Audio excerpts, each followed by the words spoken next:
दोस्तों, महाराष्ट्र में अगले महीने यानी 20 नवंबर को वोटिंग होगी और 23 नवंबर को नतीजे आएंगे। लेकिन चुनाव की तारीखों का ऐलान होता है उससे पहले ही महाराष्ट्र में, खासकर मुंबई में, एक बहुत बड़ी घटना घटती है। दरअसल बाबा सिद्दीकी, जो एनसीपी अजित पवार गुट के नेता हैं, उनकी सरेआम हत्या कर दी जाती है।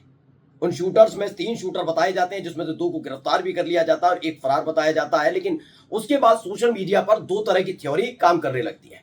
एक वो लोग जो ये कहते हैं कि जो सलमान खान का करीबी है, उसके खिलाफ लगातार लॉरेंस बिश्नोई गैंग काम कर रहा है। तो दूसरा ये कि वो बताते हैं कि जो कुछ हुआ वो गलत है, यानी बाबा सिद्दीकी के साथ खड़े हुए लोग, और एक तरफ हैं वो लोग जो सलमान खान के खिलाफ बोल रहे हैं। मतलब इन दोनों चीजों को लेकर एक पूरी थ्योरी तैयार की जा रही है। यानी सोशल मीडिया पर एक तरफ गम भी मनाया जा रहा है और एक तरफ खुशी सी भी मनाई जा रही है। वो तमाम चीजें आपका अपना चैनल खबर चौक पहले भी दिखा चुका है। लेकिन आज जो मैं आपको खबर दिखाने जा रहा हूं, उसे देखकर समझिए कि लगातार सवाल उठ रहा था कि पहले सिद्धू मूसेवाला, क्योंकि लॉरेंस बिश्नोई गैंग की तरफ से एक जिम्मेदारी ली गई, पहले सिद्धू मूसेवाला, उसके बाद अब बाबा सिद्दीकी, और अगला टारगेट कौन हो सकता है, इसको लेकर अब उसके एक शूटर ने, यानी लॉरेंस बिश्नोई गैंग के शूटर जिसने बाबा सिद्दीकी की हत्या की, उसने एक बहुत बड़ा खुलासा किया है। आज वो पूरी खबर मैं आपको दिखाने जा रहा हूं कि अगले टारगेट को लेकर क्या बोल गया लॉरेंस बिश्नोई गैंग का वो शूटर जिसने बाबा सिद्दीकी की हत्या की। नमस्कार, मैं हूं प्राज्वल गौतम और आप देख रहे हैं खबर चौक। लॉरेंस बिश्नोई गैंग, पहले तो इस बात को समझिए कि ये गैंग कैसे काम करता है, कैसे नेक्सस। दरअसल ये सारा का सारा पाकिस्तान से जुड़ा हुआ है। पाकिस्तान का आईएसआई का भी हाथ बताया जाता है। कई बार कहा जाता है कि लॉरेंस बिश्नोई गैंग का जो कनेक्शन है वो पाकिस्तान से भी है। खैर, ये कनाडा से जुड़े रहते हैं, वहां पर भी कई ऐसे लोग हैं जो भारत विरोधी गतिविधि में शामिल रहे। लेकिन बताया जाता है कि इनका अपना एक अलग नेटवर्क है। 2 तरह के नेटवर्क काम करने लगे। पहले आपको पता होगा कि अंडरवर्ल्ड के नाम पर, अंडरवर्ल्ड जब जिक्र किया जाता तो डी कंपनी के नाम पर दाऊद का नाम आता था। लेकिन बदलते वक्त के साथ कई और ऐसे लोगों ने सिर उठाना शुरू किया, जिसमें से लॉरेंस बिश्नोई से लेकर कई और अलग अलग गैंग हैं वो काम कर रहे हैं। लॉरेंस बिश्नोई गैंग से जुड़े कई लोग इस वक्त कनाडा में हैं और वहां से पूरा नेटवर्क चलाते हैं, भाड़े पर हथियारे लेते हैं, शूटर्स लेते हैं और उनसे हत्याएं कराई जाती हैं। जैसा आपको याद होगा, 2 साल पहले सिद्धू मूसेवाले की भी हत्या कर दी गई थी।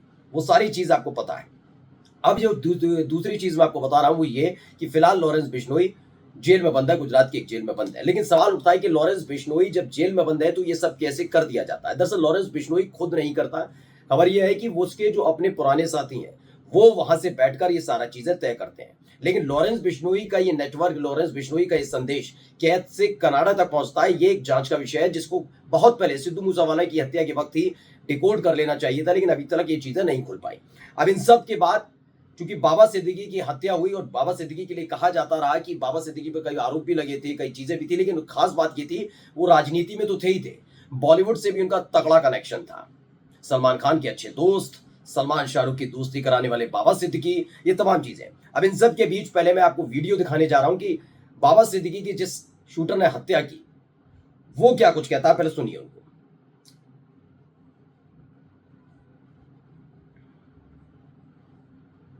तो इसका नाम योगेश है, आपने भी पूरा सुन ही लिया योगेश क्या कुछ कह रहा है, पूरा कहानी बताता है योगेश।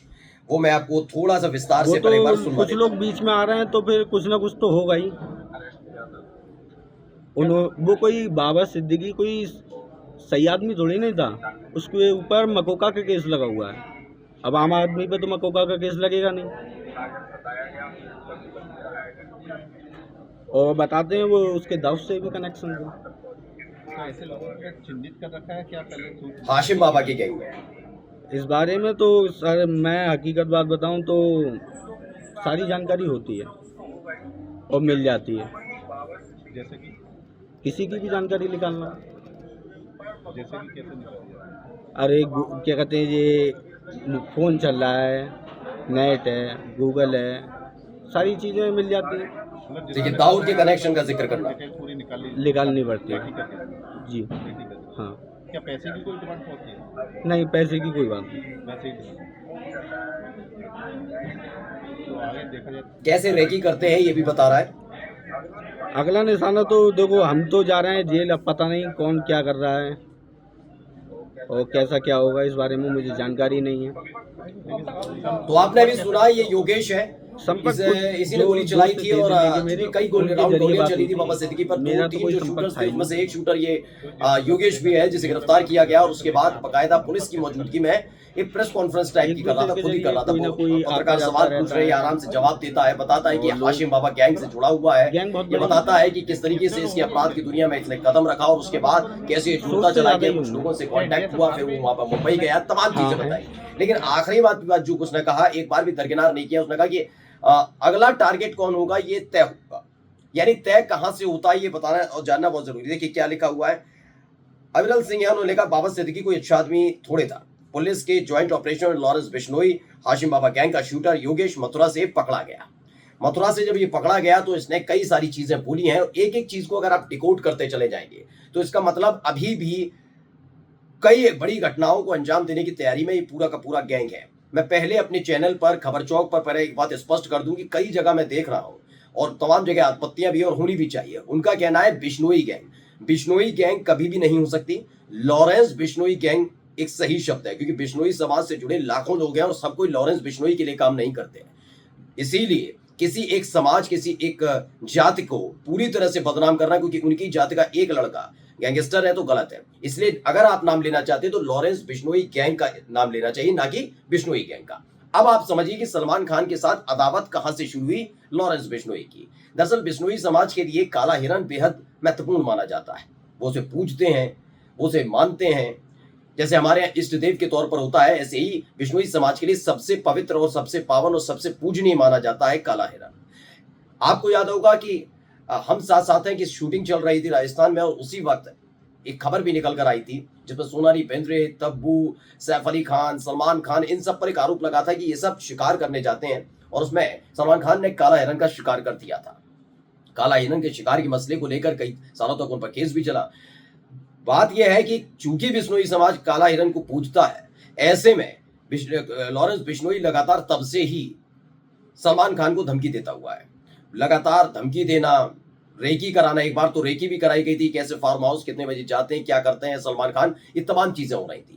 लेकिन माना जा रहा है कि सलमान खान के करीबी होने के चलते बाबा सिद्दीकी की हत्या की, क्योंकि उसके बाद एक ट्वीट निकल कर, एक खबर निकल कर आई जो पोस्ट किया गया लॉरेंस बिश्नोई गैंग के सदस्य की तरफ से। उसमें उन्होंने साफ साफ बताया कि जो सलमान खान का करीबी है, जो भी उसके साथ अच्छे संबंध रखता है, उसका हश्र यही होगा।